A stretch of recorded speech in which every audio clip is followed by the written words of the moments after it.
राठोड इथे राजाभाऊ राठोड खाडे सर खाडेताई आजच्या या विचारमंचावर माझ्याबरोबर उपस्थित असलेले सुकडी गावातले सगळे ग्रामस्थ नितीन पाटील, अरुण पाटील, तुकारामजी पाटील, वंदना आगम, सुनीताताई कोल्हे, वैशाली बोरकर, सुनीताताई मनवर आणि एवढी मोठी धम्म परिषद ही अनेक लोकांच्या सहकार्याशिवाय, अनेक लोकांच्या मदतीशिवाय आणि एक चांगलं टीमवर्क केल्याशिवाय यशस्वी होत नाही.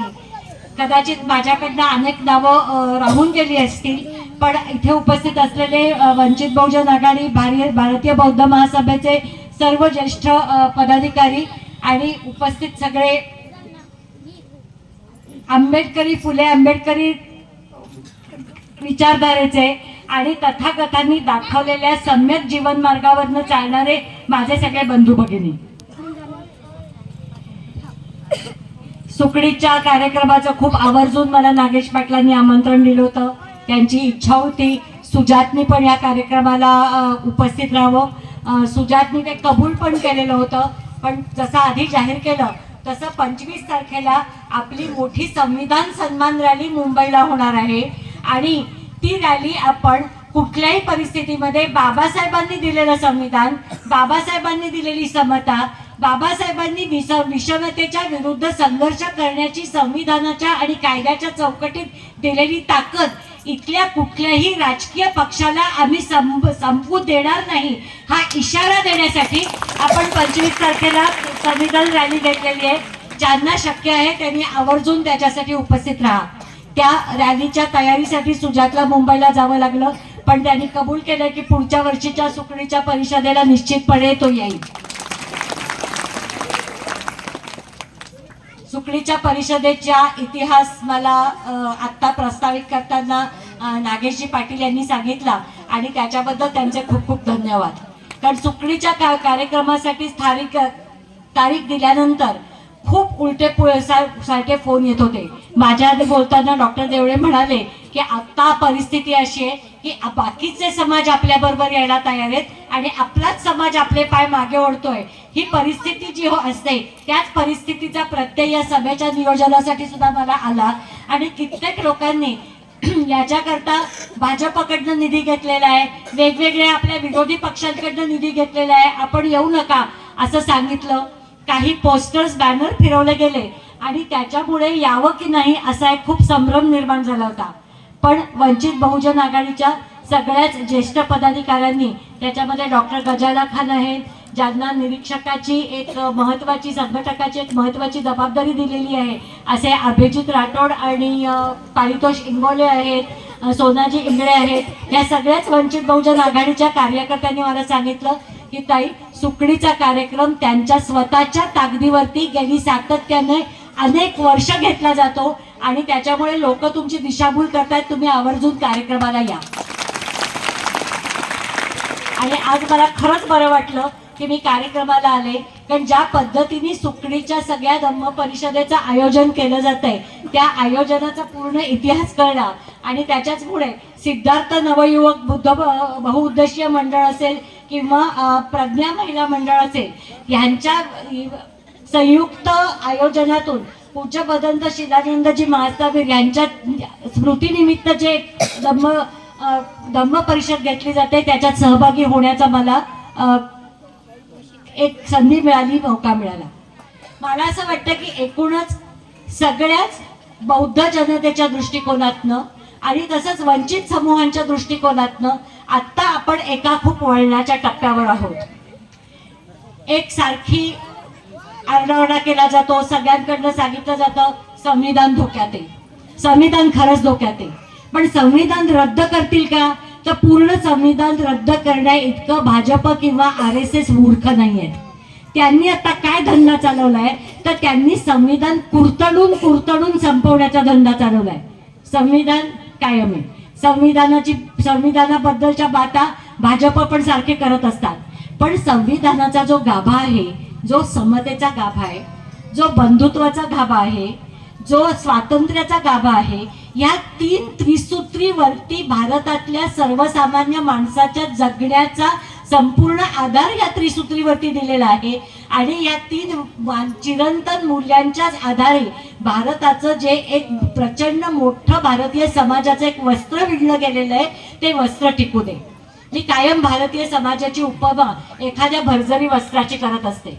अनेक प्रकारच्या पोतांनी, अनेक प्रकारच्या धाग्यांनी, अनेक प्रकारच्या विणींनी बनलेलं हे एक वस्त्र आहे, ज्याच्यातल्या प्रत्येकाची स्वतःची ओळख आहे.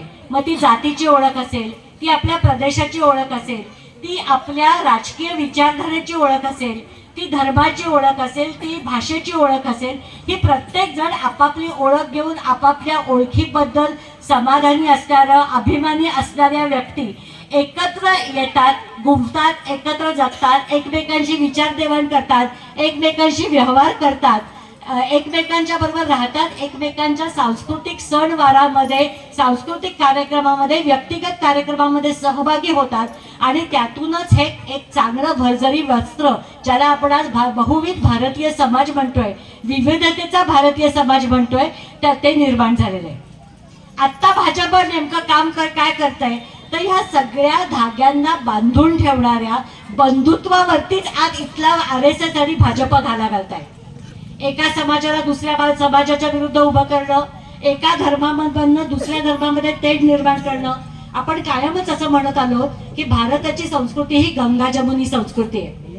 अनेक वर्ष इथे नांदलेले हिंदू समाज असेल, हिंदू समाज म्हणून काही निर्माण होण्यापूर्वी इथे असलेला बौद्ध परंपरा मानणारा एक मोठा समूह असेल, या नंतर आलेले मुस्लिम असतील, नंतर ब्रिटिशांमुळे आलेले काही लोकांनी ख्रिश्चन धर्म स्वीकारला असेल ते असतील, असे अनेक लोक गुण्या गोविंदाने अनेक शतकं इथे राहत आहेत आणि गेल्या 20-25 वर्षामध्ये अतिशय जाणीवपूर्वक यांच्यामध्ये शत्रुत्व, वैर आणि असुरक्षितता निर्माण केली आहे.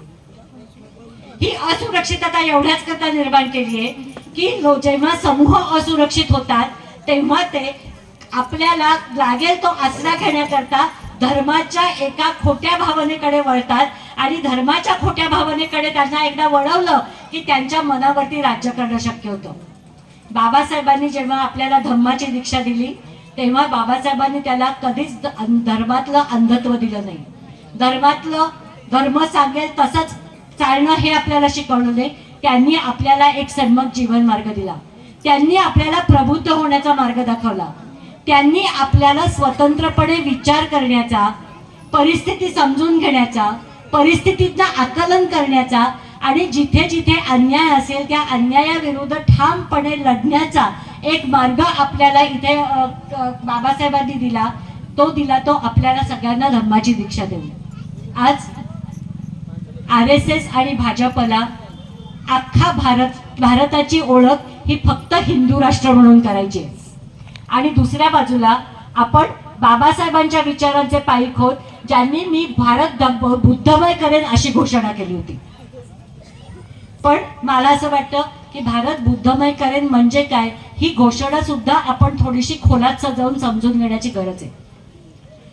काही लोकांना, आपल्यातल्या सुद्धा अतिरेकी लोकांना असं वाटतं की माझे खूप केवळ दीक्षा देणं आणि धर्माचा एक अतिरेकीपणा करतात. त्यांना असं वाटतं की प्रत्येकाने दीक्षा घेतली तरच माणसं तथागतांच्या वाटेवर चालतायत. हे खरं नाहीये.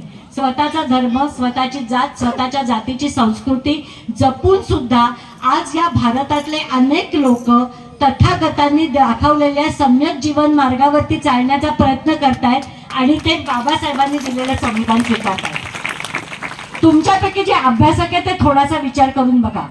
तथागतांनी मांडलेलं संपूर्ण जीवनाचं तत्वज्ञान आणि त्यांनी आपल्याला दिलेली प्रज्ञाशील करुणा ही मूल्य, त्याच्यानंतर संत कबीरांनी संपूर्ण सुफी परंपरेमध्ये मांडलेल्या सगळ्या संत कबीरांच्या कविता असतील आणि त्यातनं मांडलेली मूल्य व्यवस्था असेल, त्याच्यामध्ये पुन्हा बंधुत्व, करुणा, प्रेम, न्याय, अन्यायाचा विरोध हीच मूल्य दिलेली आहेत.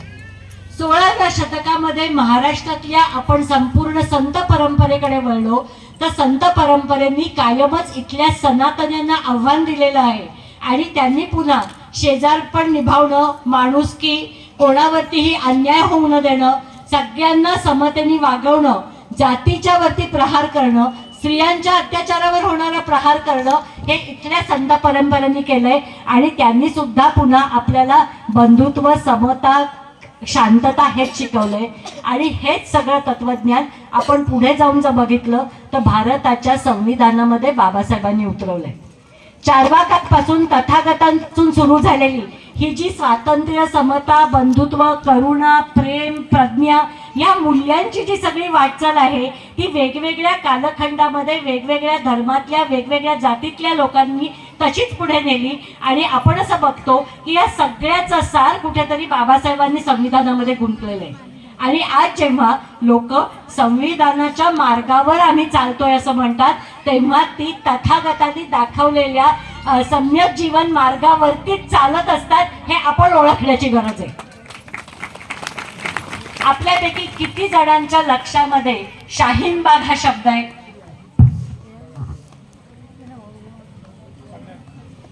कोणीच हात वर करत नाही आहे.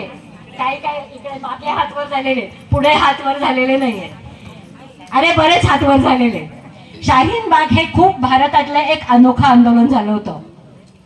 लोकसभेच्या आणि विधानसभेच्या निवडणुकांनंतर करोना काळ सुरू होण्याच्या आधी भारत सरकारने 2 कायदे केले आणि त्यांनी असं सांगितलं की ज्या लोकांकडे ते 50 सालाच्या आधी त्यांचे वाडवडील या गावामध्ये राहतायत याची प्रमाणपत्र नाही, त्यांना भारताचा नागरिकत्वाचा दाखला मिळणार नाही.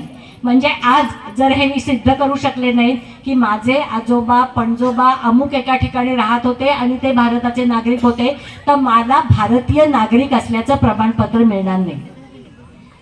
हे ओळख करताना याचा भाजपचा जो गॉसिपिंग कॅम्पेनचा भाग असतो, व्हॉट्सअप विद्यापीठातनं चालवलेला भाग असतो, सोशल मीडियातनं चालवलेला भाग असतो, त्याच्यातनं असं सांगितलं गेलं की 71-72च्या युद्धामध्ये आपल्या देशामध्ये जे बांगलादेशी नागरिक घुसले त्याच्यामुळे मुसलमानांची संख्या खूप वाढायला लागली आहे. भारत खतरे में है आणि भारताची सुरक्षितता करायची असेल तर ज्यांच्याकडे आदिवासाची प्रमाणपत्र नाही, ज्यांच्याकडे आपण इथे राहत होतो याचा पुरावा नाही, त्यांना भारतीयांचा नागरिक म्हणता येणार नाही. आपल्याकडे किती जणांकडे 50 साली माझे आई वडील इथे राहत होते याचा पुरावा आहे हो? कोणाकडेच नाही. आज मला नाही सांगता येत मी माझ्या पणजोबांचा पुरावा कुठून आणणार आहे. मग आपण काय भारताचे नागरिक नाही आहोत? जे अनेक या देशातले भटके विमुक्त समाज आहेत, ज्यांचं राहण्याचा निवास नाहीये, ज्यांचं राहण्याचं ठिकाण नाहीये, जे आपले बकऱ्या घेऊन किंवा वेगवेगळ्या व्यवसायासाठी दारोदार फिरत असतात, एका ठिकाणी स्थायिक होत नाहीत, ते काही भारताचे नागरिक नाही आहेत. आज अनेक लोक असे आहेत आणि वाशिम जिल्ह्यातलीच मी आकडेवारी तुम्हाला देऊ शकते. आज कित्येक लोक असे आहेत की केवळ आपल्या जिल्ह्यामध्ये शिकलेल्या तरुण मुलांना रोजगार उपलब्ध न झाल्यामुळे ते मुंबई, ठाणे, कल्याण, पुणे या सगळ्या परिसरामध्ये उपजीविकेसाठी गेलेले आहेत. आपल्याकडची कोण कोण मुलं इथे नोकरी न मिळाल्यामुळे नोकरीसाठी परगावी आहेत? जरा हात वर करा. आज दलितांच्यातला, मुसलमानांच्यातल्या, भटक्या विमुक्तांच्यातला, छोट्या शेतकऱ्यांच्यातला, अल्पभूधारकांच्यातला एक प्रचंड मोठा समाज आहे की पोटा पाण्यासाठी म्हणून ते आपलं गाव घर सोडून कुठेतरी जाऊन स्थायिक झालेत आणि ही त्यांची पहिली पिढी नाहीये. माझ्या पिढीच्या वेळेला शहरामध्ये येऊन स्थायिक झालेले, माझ्या आधीच्या पिढीला शहरात येऊन स्थायिक झालेल्या लोकांची संख्या प्रचंड आहे आणि त्यांच्याकडे काहीही कागदपत्रांचे पुरावे नसतील. त्यामुळे सुरुवातीला असं चित्र केलं गेलं की हा कायदा मुसलमानांच्या विरोधात आहे.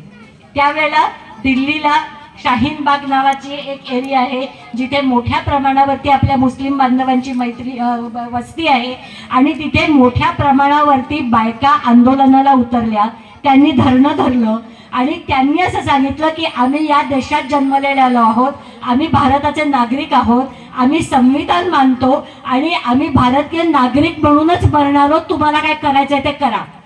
आणि हे आंदोलन करत असताना त्या शाहीनबागेत बसलेल्या सगळ्या मुस्लिम महिला हातामध्ये संविधानाची प्रत आणि बाबासाहेबांचा फोटो घेऊन बसला होता.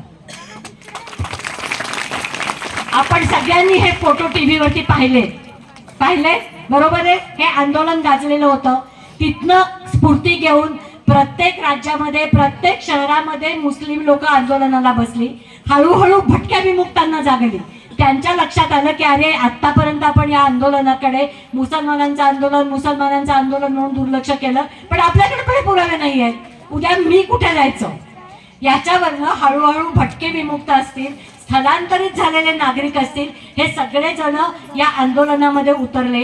त्याचा धसका भारत सरकारने घेतला. त्याची जे काही नोंदणी करणं चालू होतं आणि त्याच्यानंतर पूर्णपणे कोरोना सुरू झाल्यावर ते सगळंच थांबलं. पण आता पुन्हा 24च्या निवडणुकीमध्ये जर आपण भाजपला जिंकून दिलं तर हे पुन्हा सगळं करतील. बाबासाहेबांनी आपल्याला कल्याणकारी राज्याचा एक मार्ग दाखवला होता आणि कल्याणकारी राज्यामध्ये बाबासाहेबांची कल्पना होती की इथलं शिक्षण, इथला रोजगाराच्या संधी, शेतीसाठीच्या सुविधा, पाण्याच्या सोयीसाठी सुविधा आणि आरोग्य सुविधा ही कायम सरकारची जबाबदारी असेल. सरकारची जबाबदारी आहे की प्रत्येक नागरिकाला शिक्षण मिळालं पाहिजे, दर्जेदार आरोग्य सुविधा मिळाल्या पाहिजेत, पिण्याचं पाणी मिळालं पाहिजे, सामाजिक सुरक्षितता मिळाली पाहिजे आणि ह्या अनुषंगाने घटना लिहिली गेली, वेगवेगळे कायदे केले. भाजप घटना नाही बदलणार, पण ह्यातलं एक एक कलम रद्द करण्याचं त्यांची प्रक्रिया ऑलरेडी सुरू झालेली आहे. शिक्षण जे आतापर्यंत मोफत होतं ते आधी त्यांनी उच्च शिक्षणाचा निधी बंद केला, त्याच्या खालोखाल कॉलेजेसचा निधी बंद केला, शाळांचा निधी बंद केला आणि आता ते म्हणतायत की पटसंख्या घटली असेल तर आम्ही शाळा कंपन्यांना चालवायला देतो. कंपन्या म्हणजे बाटा नाव ऐकलंय आपण, बाटाच्या चपला घालतो. पार्लेजी नाव ऐकलंय, बिस्किटाचे त्याचे आपण पुढे घेतो. साबण, लिरिल, लक्स नाव ऐकली आहेत. या सगळ्या मोठ्या मोठ्या कंपन्या आहेत. या सगळ्या कंपन्यांना शाळा चालवायला देणार. मुळामध्ये कंपन्या या नफा कमवण्यासाठी स्थापन झालेल्या असतात, समाज सेवेसाठी स्थापन झालेल्या नसतात. कुठल्याही कंपनीचा उद्देश असतो आपल्या कंपनीसाठी जास्तीत जास्त फायदा करणं, नफा करणं. आता ह्या कंपन्यांना जर शाळा चालवायला दिल्या तर त्या काय स्वतःची पदरमोड करून शाळा चालवणार आहेत? ते भरमसाठ फी आकारतील, 1-2 वर्ष फी कमी ठेवतील. एकदा त्या शाळेची सवय झाली की फिया वाढवत नेतील. म्हणजे मुलांना शिकवण्यासाठी त्यांचा तो हक्क न राहता मुलांच्या शिक्षणासाठी उद्या आपल्याला कर्जबाजारी होण्याची वेळ येणार आहे. ही परिस्थिती इथे आणलेली आहे. आज आपला समाज जो या टप्प्यापर्यंत पोहोचलेला आहे तो केवळ ज्योतिबा फुले, सावित्रीबाई फुले, डॉक्टर बाबासाहेब आंबेडकर यांनी आपल्याला जो शिक्षणाचा अधिकार मिळवून दिला. आपण शिकलो, आपल्या गावगाड्याच्या बाहेर पडलो, नोकऱ्या करायला लागलो, वेगळा विचार करायला लागलो, वेगवेगळ्या व्यवसायामध्ये शिकलो. जातीनेच दिलेला व्यवसाय करायचा हे मोडीत काढलं. पण उद्या जर आपल्या हातातलं शिक्षणच निघून गेलं तर कदाचित 2 पिढ्या तरतील. माझी पिढी तरेल, माझ्या पिढीचं आता जगून झालंय, माझ्या पुढच्या पिढीचं शिक्षण पण माझं करून झालंय, ती पण तरेल. पण त्याच्या मुलांचं काय? आता जी मुलं 4थी 5वीत आहेत किंवा 3ऱ्या-4थ्या वर्गामध्ये आहेत त्यांना जर उद्या शिक्षणासाठी भरमसाठ पैसे द्यावे लागले तर आपण ते देऊ शकणार आहोत का ह्याचा विचार करा. आणि म्हणूनच मी शब्द वापरला की पूर्ण संविधान नाही भाजप गुंडाळणार, ते आत्म कुरतडून संपवतील. आणि ह्याच्याबद्दल आपण सजग राहिलं पाहिजे. आणि सजग राहणं ह्याचाच अर्थ खऱ्या अर्थाने प्रबुद्ध होण्यावरची वाटचाल करणं हा आहे. बाबासाहेबांनी आपल्याला दीक्षा दिली तेव्हा आपल्याला ते बाबासाहेबांना असं वाटलं होतं की दीक्षा दिल्यानंतर माझा समाज शहाणा होईल, त्याचे डोळे उघडतील, तो प्रबुद्ध होईल आणि स्वतःच्या हिताच्या दृष्टीने वाटचाल करेल. संविधान लिहिताना प्रत्येक माणसाला एक मत दिलं गेलं. तुम्ही तुमच्या सुकडी गावाचा किंवा तिथे आसपासच्या गावामधलं पण लोक आलेले आहेत, प्रत्येक जण आपलं गाव डोळ्यासमोर आला आणि असा विचार करा की आपल्या गावातले सगळे दलित, आपल्या गावातले सगळे मुस्लिम, आपल्या गावातला सगळा छोटा बहुजन समाज ज्यांची संख्या जास्ती नाही आहे किंवा आज जे शेतमजुरी करतायत किंवा जेमतेम 2-4 एकर शेतीचे तुकडे कसतायत, ही सगळी मतं एकत्र केली आणि दुसऱ्या बाजूला आपल्या गावातल्या प्रस्थापित समाजाची मतं एकत्र केली. कोणाची मतं जास्ती होतात? आणि आपण काय करतो? लोकसभेला बाळासाहेब आंबेडकरांना मत देतो, तिथे तुम्ही कुठे काही कमी पडत नाही. आणि जिल्हा परिषदेच्या आणि ग्रामपंचायतीच्या निवडणुका आल्यावर काय होतं? देतो का मत वंचित बहुजन आघाडीला? नाही दिलं जात. गावातला कोणतरी एखादा जरा शातीर असलेला तरुण सगळे बाकी प्रस्थापित पक्ष हाताशी पुरवतात, त्याला पैसे देतात आणि मग तो तुमचं डोकं खराब करायला लागतो. काय इतके वर्ष आपण बाळासाहेबांना मत देतोय, झालं का काय आपलं, झालं का काय बरं? अरे पण इतके वर्ष जन्मापासून आतापर्यंत तुम्ही काँग्रेसला निवडून आणलात, त्याने तुमचं काही भलं केलं का? किंवा 2014 पासून मोदीला मतं देत गेलात, आयुष्यात काही फरक पडला का?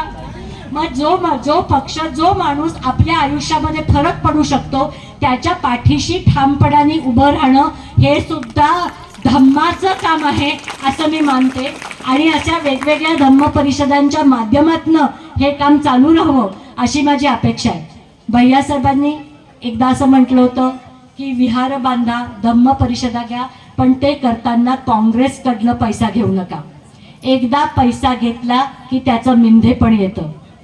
आपण प्रामाणिक असतो, ज्याचा पैसा आपल्याला घेतो त्याच्याशी प्रामाणिकपणे राहिलं पाहिजे असं आपल्याला वाटायला लागतं. आणि मग तो पैसा आला की काय बाबा त्यांनी माझ्या बाबासाहेबाच्या डोक्यावर मेघांबरी वाटून दिली, खाली फरशा घातल्या, आता त्याला मत द्यायला पाहिजे, होतं की नाही असं? अरे पण त्याला मत देऊन तो तुम्हाला फक्त 500 विटा देत असतो. तुम्ही निवडून आलात तर तुम्ही तुमच्या गावामध्ये हवं ते करू शकता, हे आपल्या लक्षात येत नाही. आणि हे राजकीय गणित समजून घेण्याची इच्छा आहे. मी एवढ्या सविस्तरपणे शाहीनबागचं उदाहरण एवढ्याचसाठी दिलं, केवळ डॉक्टर गजाला खान स्टेजवर आहेत म्हणून हे मी नाही दिलं.